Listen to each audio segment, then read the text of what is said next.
Bonjour à tous et bienvenue, une vidéo sur les nouveautés 2019.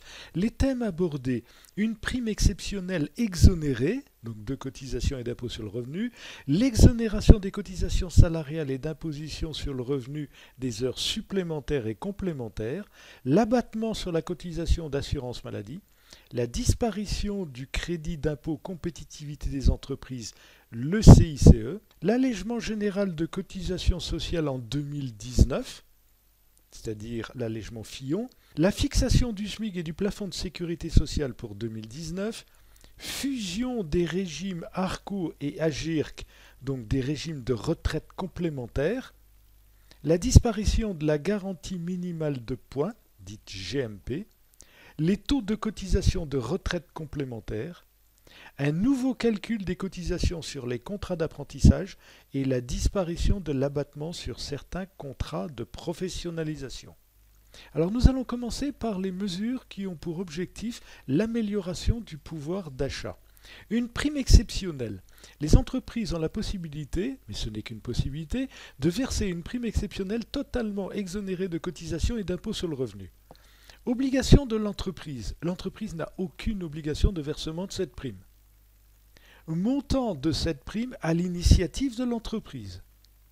Cotisation sociale, salariale et patronale, ainsi que impôt sur le revenu, vous avez une exonération dans la limite d'une prime de 1 000 € par salarié. Au-delà, vous allez avoir des cotisations sociales, salariales, patronales et un impôt sur le revenu. Donc une limite de 1 000 €. La procédure, deux possibilités, soit par un accord, soit unilatéralement par l'employeur. La date de versement en cas de décision unilatérale, entre le 18 décembre 2018 et le 31 janvier 2019, date limite. Date de versement en cas d'accord, entre le 18 décembre 2018 et le 31 mars 2019. Conditions de salaire pour bénéficier d'exonération. La rémunération annuelle de l'année 2018 du salarié doit être inférieure à 3 SMIC, c'est-à-dire 53 944,80 €, salaire brut. Autre condition d'exonération. La prime ne doit pas se substituer à un composant de salaire déjà existant. Modulation selon des critères. Il peut y avoir des critères de salaire ou d'ancienneté. Bénéficiaires exonérés tous les salariés en dehors des dirigeants qui ne peuvent en bénéficier. Autre dispositif, l'exonération des heures supplémentaires. À partir du 1er janvier 2019, les heures supplémentaires pour les salariés à temps complet, ainsi que les heures complémentaires, donc concernant les salariés à temps partiel, seront exonérées de cotisations salariales. Elles seront aussi exonérées d'impôt sur le revenu, mais dans la limite de 5 000 € dans l'année. Ces dispositions s'appliquent aussi dans le cadre d'un horaire collectif ou contractuel qui serait supérieur à la durée légale. Par exemple, dans le cas d'un salarié rémunéré 2 500 € pour une durée de 39 heures, les 4 heures supplémentaires incluses dans le salaire de base de 2 500 €, donc de 35 jusqu'à 39, seront exonérées de cotisations salariales et d'impôt sur le revenu, mais dans la limite de 5 000 € pour l'impôt sur le revenu. Ces dispositions concernent aussi les salariés au forfait jour, dès lors qu'ils dépassent une durée de travail de 218 jours dans l'année. Cette exonération n'est pas totale, car les cotisations CSG, CRDS, prévoyance et mutuelle s'appliqueront comme par le passé sur ces montants. Il est à noter que la part patronale ne bénéficie d'aucune exonération ou abattement particulier. Donc il n'y a exonération que sur les cotisations salariales et l'impôt sur le revenu des salariés. La réduction de la cotisation d'assurance maladie, qui était fixée auparavant à 13%, patronale uniquement, serait réduite à partir du 1er janvier de 6%, mais ce, sur les salaires inférieurs à 2,5 SMIC. Il en résulte donc une cotisation patronale maladie. Alors, je reprécise, à partir du 1er janvier, pour les salaires qui sont supérieurs ou égaux à 2,5 SMIC, restant fixés à 13% du salaire brut, alors que pour les salaires inférieurs à 2,5 SMIC, elles seraient fixées à 7%, toujours sur les salaires bruts. Le crédit d'impôt compétitivité des entreprises, dit CICE.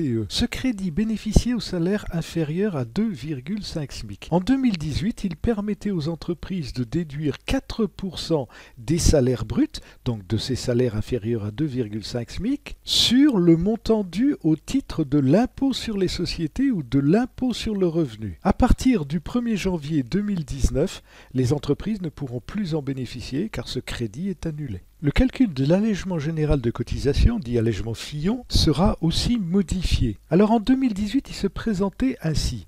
Il correspondait en une exonération des cotisations patronales de sécurité sociale selon les décomptes suivants. Donc là, vous avez l'explication du coefficient 0,2814 et 0,2854. Cela consistait en une exonération complète de ces cotisations patronales, c'est-à-dire inférieure à 20 salariés, assurance maladie 13%, vieillesse 1,90%, 8,55% des assurances vieillesse à nouveau, deuxième cotisation, allocation familiale 3,45%, l'accident du travail était pris pour 0,84%, la cotisation FNAL 0,10%, contribution de solidarité 0,30%. Toutes ces cotisations patronales étaient exonérées si l'effectif était inférieur à 20 salariés. Donc un coefficient de 0,2814 qui apparaissait dans la formule de calcul. Supérieur ou égal à 20 salariés,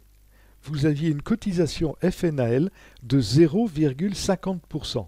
au lieu de 0,10% si l'effectif est inférieur à 20 salariés. De ce fait, le coefficient global qui correspond à la totalité des exonérations était de 28,54%, c'est-à-dire dans le calcul 0,2854 divisé par 0,6. Voilà la position en 2018 pour les salaires inférieurs à 1,6 SMIC. En 2019, les modifications pour les 3 premiers trimestres, c'est-à-dire du 1er janvier jusqu'au 30 septembre. Ces coefficients devraient intégrer la réduction de la cotisation maladie qui passe de 13 à 7%. Donc au niveau du tableau, assurance maladie, 7% pour les deux effectifs. D'autre part, les coefficients devraient intégrer les cotisations patronales de retraite complémentaire ARCO et AGIRC sur la base de 6,01%, ce qui n'était pas le cas auparavant. Jusqu'à présent, les calculs se faisaient uniquement sur la base d'une exonération URSSAF et non pas retraite complémentaire. Les coefficients d'allègement de la période de janvier à septembre 2019 devraient se calculer ainsi.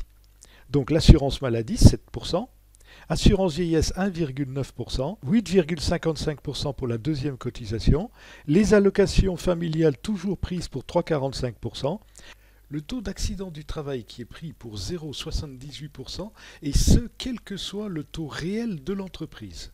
FNAL 0,10% inférieur à 20 salariés, supérieur ou égal à 20 salariés 0,50%.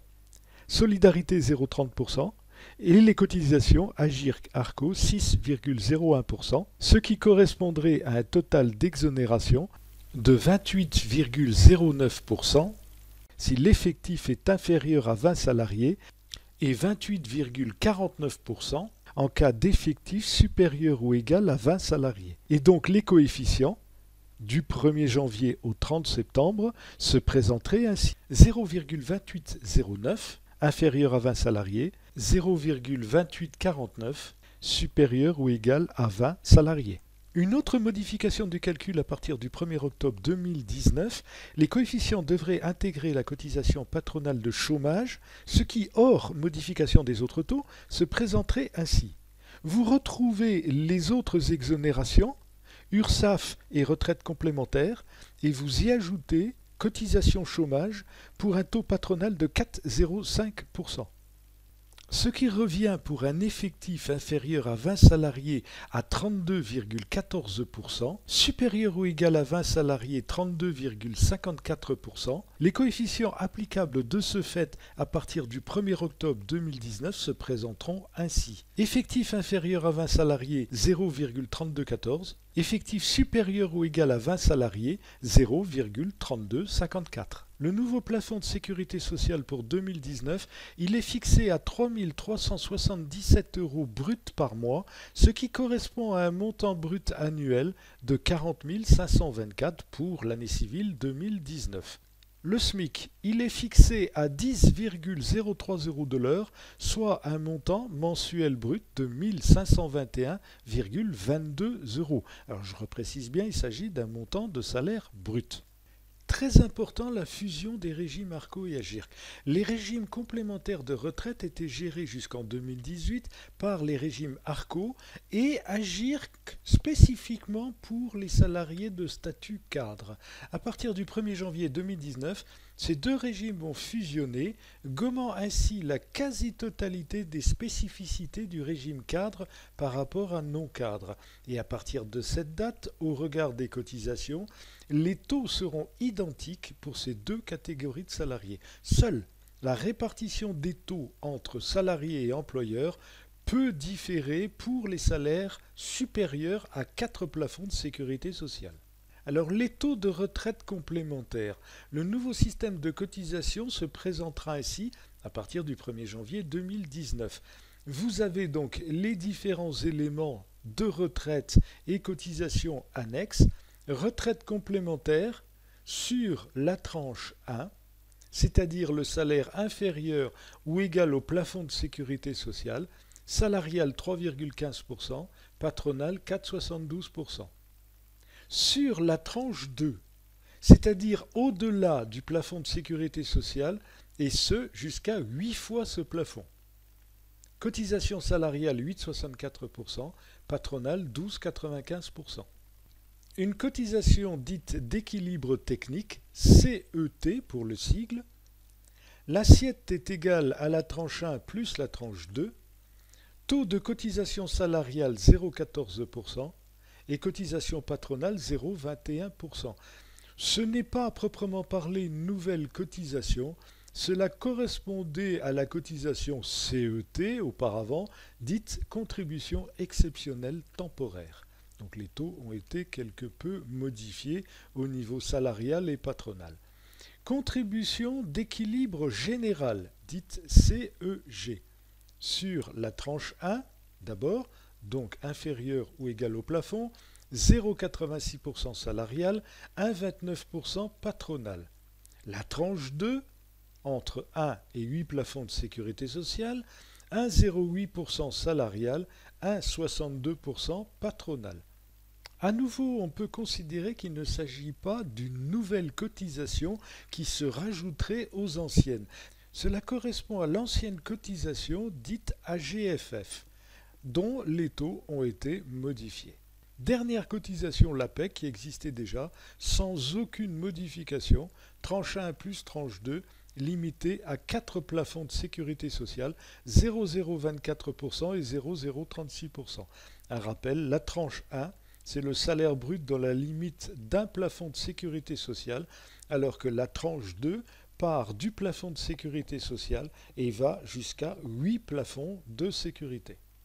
Alors pour compléter un point très important, je voudrais revenir sur la contribution d'équilibre technique, et ce pour les salaires qui sont supérieurs au plafond uniquement. Tranche 1 plus tranche 2, 0,14% et 0,21%. Cela signifie que cette contribution ne s'applique qu'à ces salaires. Deux possibilités. Votre salaire est inférieur au plafond de sécurité sociale. Dans ce cas, vous n'avez pas cette cotisation sur votre bulletin. Deuxième cas, il est supérieur au plafond. Dans ce cas, vous avez cette cotisation, mais qui s'applique sur la totalité tranche 1 plus tranche 2 au taux de 0,14% et 0,21%.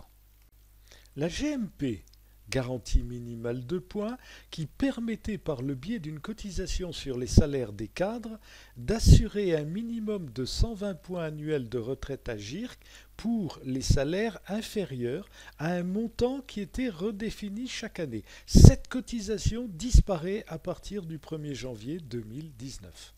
Les cotisations des apprentis. Les assiettes de cotisation patronale ne bénéficieront plus de l'abattement de 11%. ce qui était le cas jusqu'en 2018. Elles sont donc calculées sur le salaire brut.